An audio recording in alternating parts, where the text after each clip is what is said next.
The computerized numerical control, also called CNC, is any device that can have the ability to direct the positions in different planes of a mechanical device, which turn out to be mobile through elaborate orders and intervals to perform a specific job through interaction of a programming language and a computer. A metal milling machine is a machine that removes any type of metal from those that exist in one piece through a rotating tool called a milling cutter, a rotating insert with several teeth, flutes, or tough metal plates. In our case, this is a vertical milling machine. In the control panel on the screen, you can see the menu and the simulation of the machining.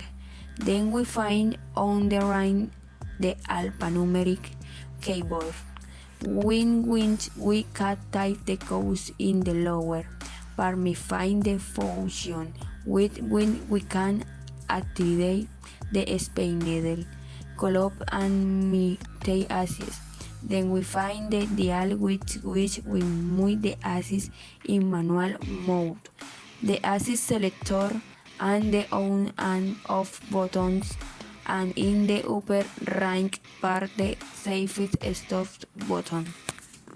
The safety gates are made of a resistant material and are sliding ones. The windows cannot be easily broken and allow a clear and safe view of the machining process for the operator.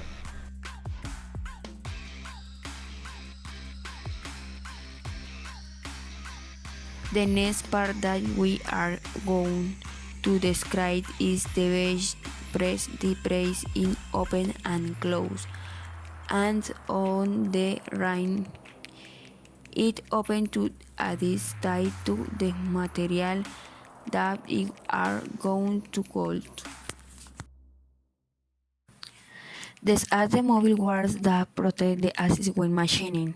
They protect and allow movement in its axis to the right and left, in Y axis to the front and back, and in Z axis to up and down, thanks to their accordion shape that make them retractable. The lamp allows us to illuminate the work area, and being mobile allows us to focus or direct the line to the desired place. Is the spindle head. To gain access to its interior, you must open this hatch. Inside, you will find a screw like this one, which is in charge of securing the tool that is attached to the rotating spindle. Also, make sure to close correctly the door to avoid any openings during the mechanizing.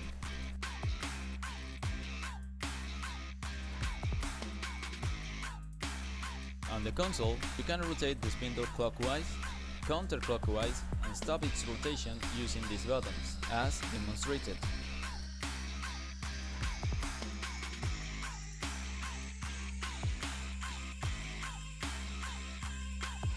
This is the end of the spindle stroke. It is a safety system to avoid accidents in case of movement that could abruptly pull the machinery out of the shaft. These stops are used to collide with buttons located at the rear of the limit switch, causing it to block the shaft and send a warning signal. Chip tray. This is the tray that collects the machining chips and also serves as a drain for the coolant. This is the lubricant pump from which a hose emerges that goes to diverter, which divides the flow in two, so that the lubricant is finally distributed to different components that require it. Servo motors. This servo motor is the one that allows the movement of the y-axis of the bench. Another servo motor is located inside that allows control of the movement on the x-axis, and also on the top next to the spindle motor There is another one that allows the move of the Z-axis. Coolant pump. In this compartment at the back of the machine, we find the coolant pump.